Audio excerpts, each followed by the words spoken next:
I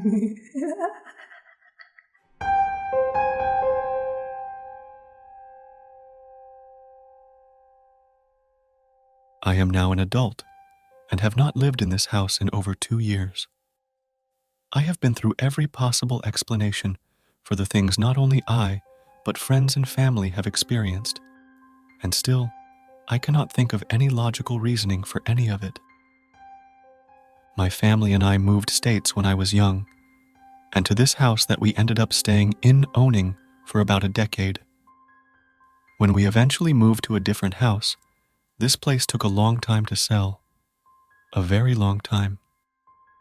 This ended up being sort of a blessing in disguise, because at one point 2 years ago, we had to move back into the house after a disaster in our new home.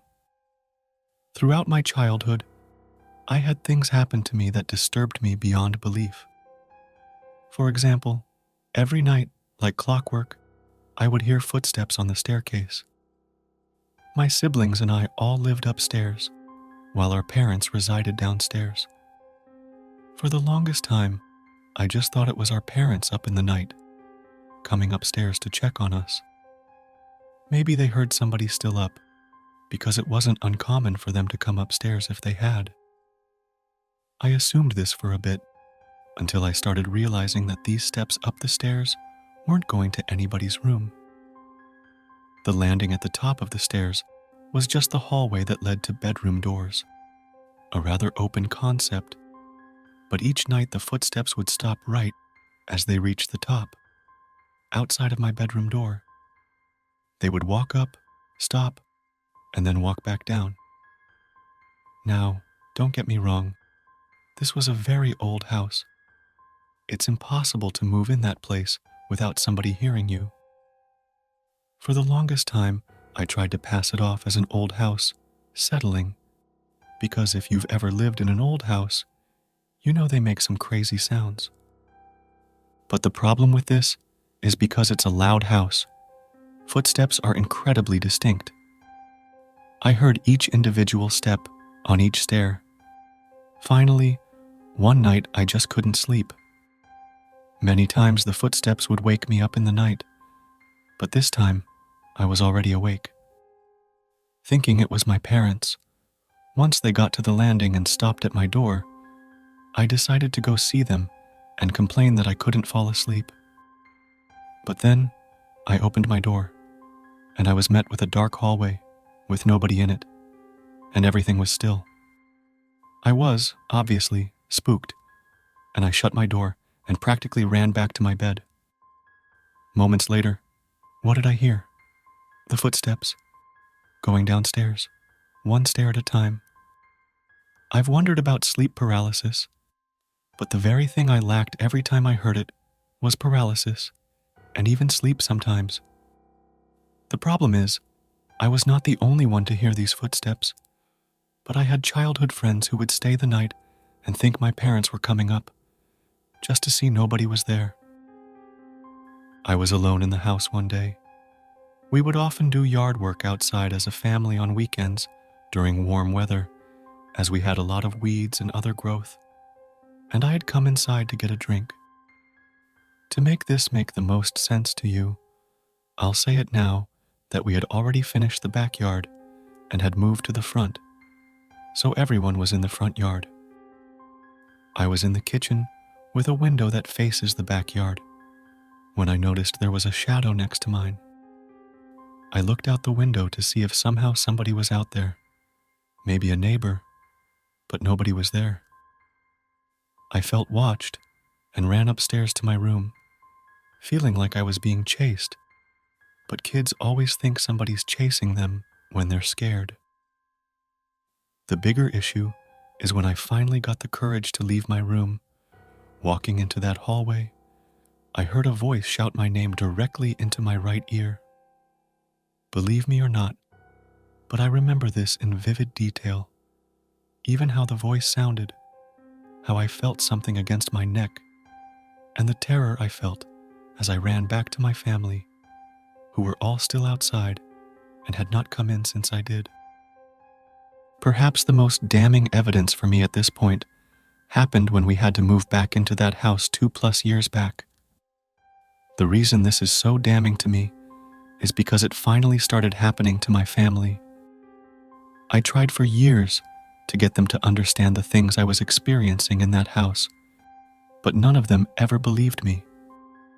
I told them everything that had continuously happened to me in that place, but they assumed that because I was a child, I just had an active imagination, even though these occurrences never stopped no matter how old I got. But when we moved back in, my mom began to get freaked out. During the mornings, her and my dad would wake up much earlier than us kids. We all lived upstairs this time around, and most of my older siblings had already moved away. My mom would go into the downstairs bathroom to get ready, and every morning, my dad would eventually follow and tap on the door in the same way every morning in place of knocking, so they wouldn't wake us up.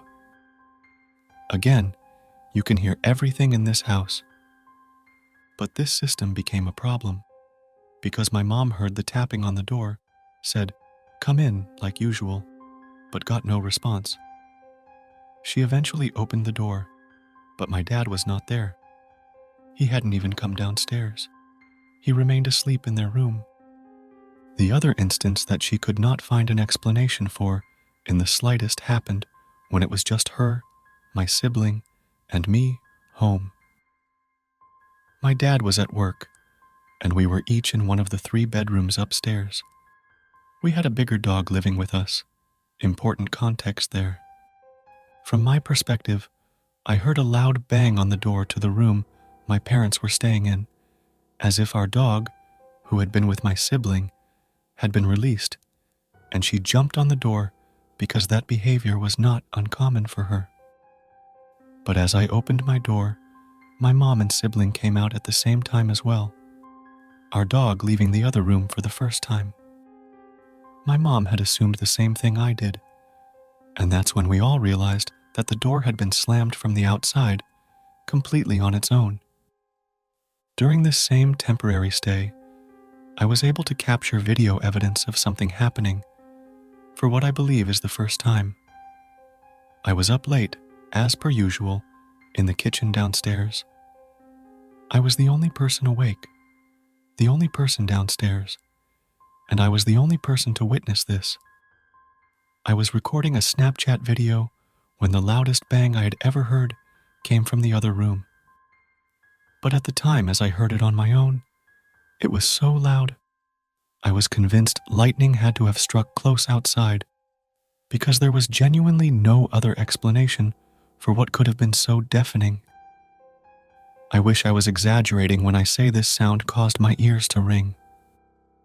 I watched back the video, and with the normal audio suppression that iPhones have, I realized it sounded like something extremely heavy had fallen in another room downstairs.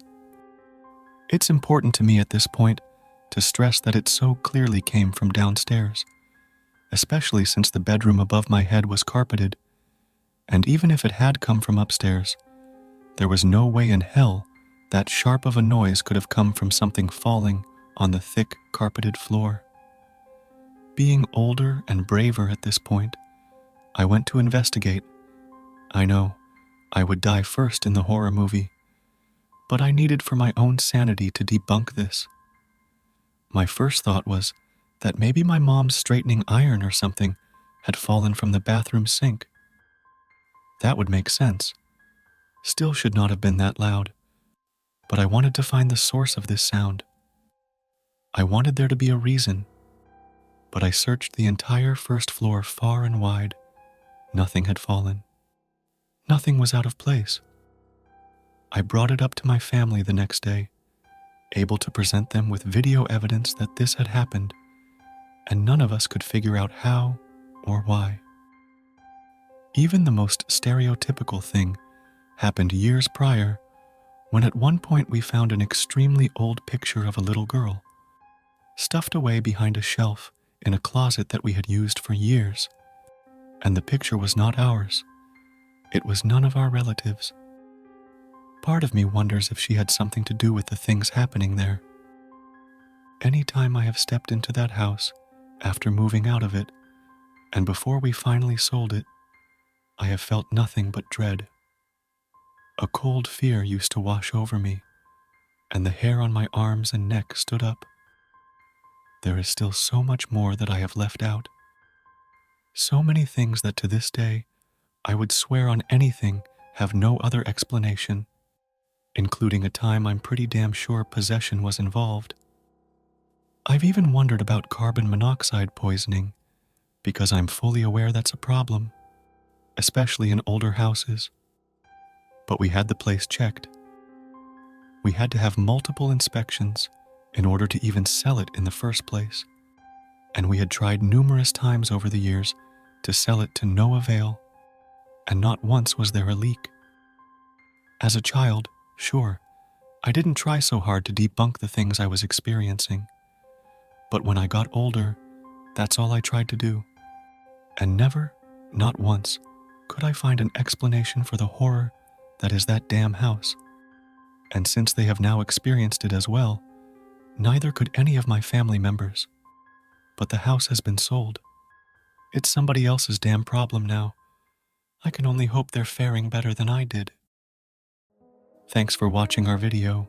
Have you ever had a really scary experience? We want to hear about it. You can tell us in 2 ways. Option 1 is, write down what happened and email it to us. The email address is in the description below. We're excited to read your story and learn all about what happened. And the second option is, record your story using your phone's recording feature. Make sure the sound is good, with no background noise. We want to make sure everyone can hear your scary story clearly. Pick whichever option works best for you, and let's explore your spooky experiences together. We're looking forward to hearing from you. And if you liked this video, give it a thumbs up and subscribe to our channel.